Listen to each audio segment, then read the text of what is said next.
Semoga selamat datang ke SRTV. Sekarang sudah 14 hari bulan Disember, bermakna perlawanan final Piala FA 2025-2026.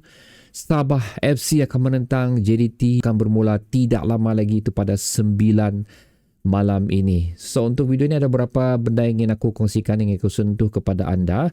Of course di antaranya adalah persiapan Sabah FC menjelang perlawanan ini, di mana kalau ikut apa yang dikongsikan oleh mereka di Facebook page utama mereka, player-player kita sedang menjalani latihan di Bukit Jalil. Dan sekali lagi, kesemua wajah-wajah starting 11 utama kita ada di latihan tersebut, menunjukkan mereka berada dalam keadaan fizikal dan bebas dari kecederaan, kecuali again Gaby lah.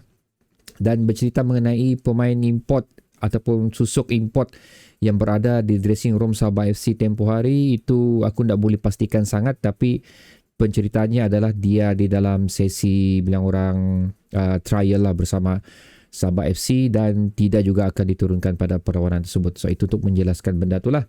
So untuk perlawanan ni, of course banyak harapan yang diberikan oleh pemain-pemain Sabah, peminat Sabah FC, especially kerana ia merupakan satu benda yang julung kali terjadi, di mana penantian ini kita lakukan selama 27 tahun lah. Percubaan demi percubaan telah kita lakukan pada musim sebelum ni.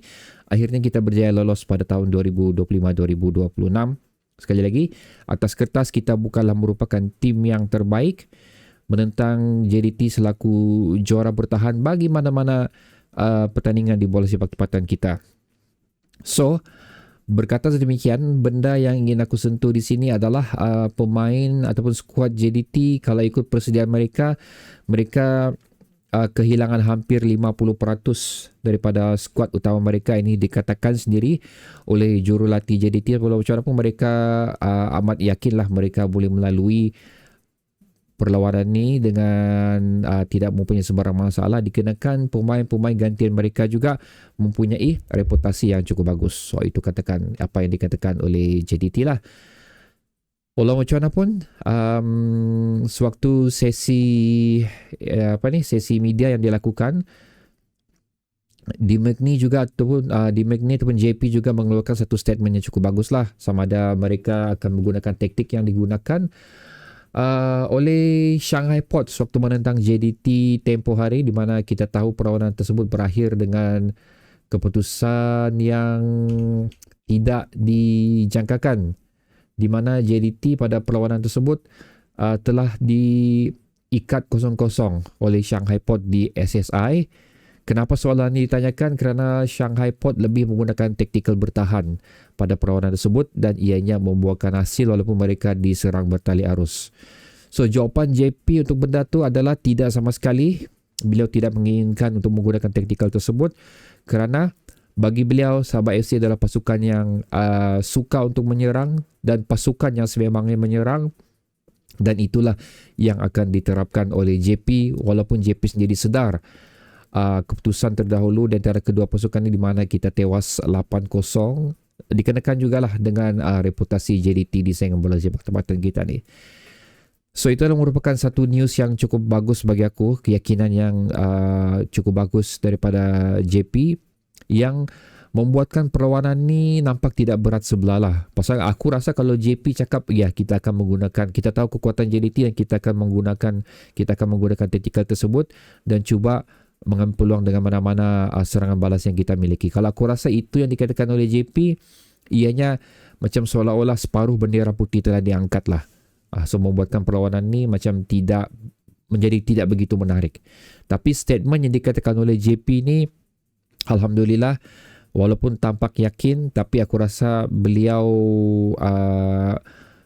dapat melihat sesuatu, kemungkinan benda yang kita tidak dapat lihat pada perlawanan ni, dan merasakan pasukan Sabah FC ini boleh memberi saingan yang sepatutnya diberikan di pentas akhir. Itu yang kita harapkan lah.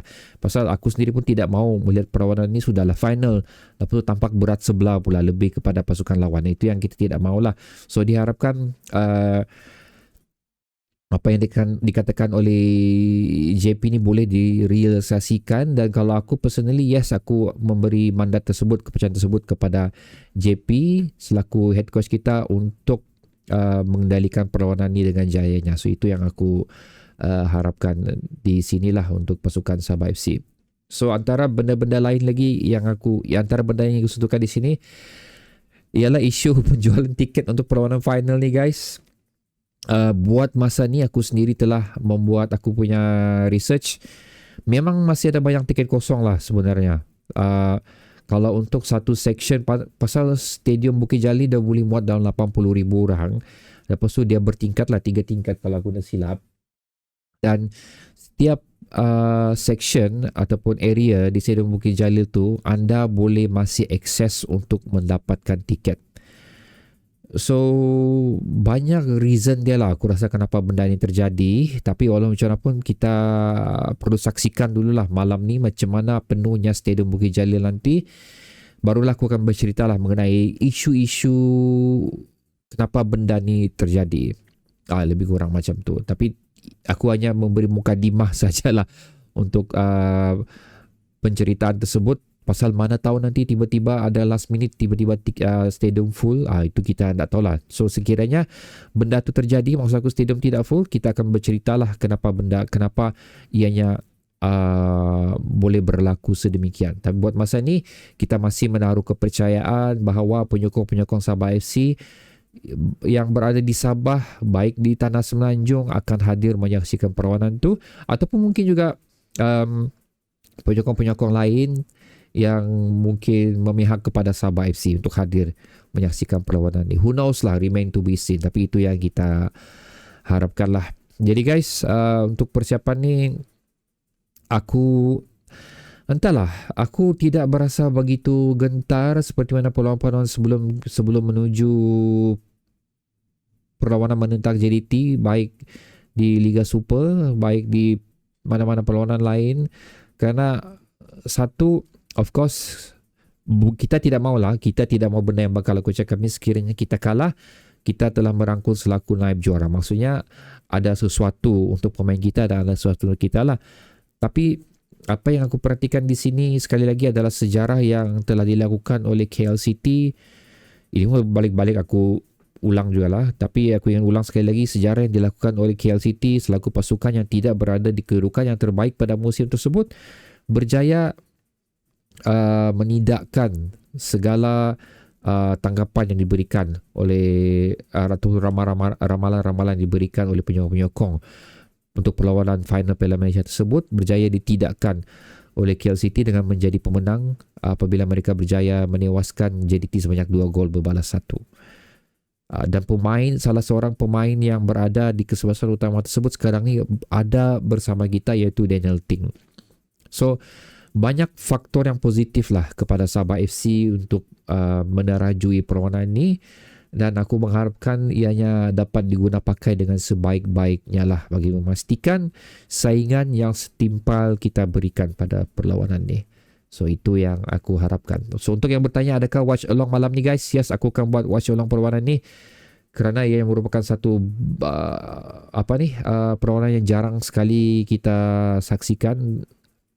Dan seterusnya, bagi menyokong lagi lah akses bagi orang-orang lain supaya dapat sama-sama menyaksikan perlawanan ni. So kita ada secara langsung di TV, kita ada live di stadium untuk yang hadir, kita ada siapa yang ingin ke Hilton berkumpul secara beramai-ramai untuk menyaksikan perlawanan tersebut di skrin besar, Hilton ada lakukan dan SRTV juga ada lakukan watch along. So banyak akses anda untuk memerhatikan perlawanan ni terpulang dengan anda lah, mana yang anda rasa lebih sesuai kepada diri anda.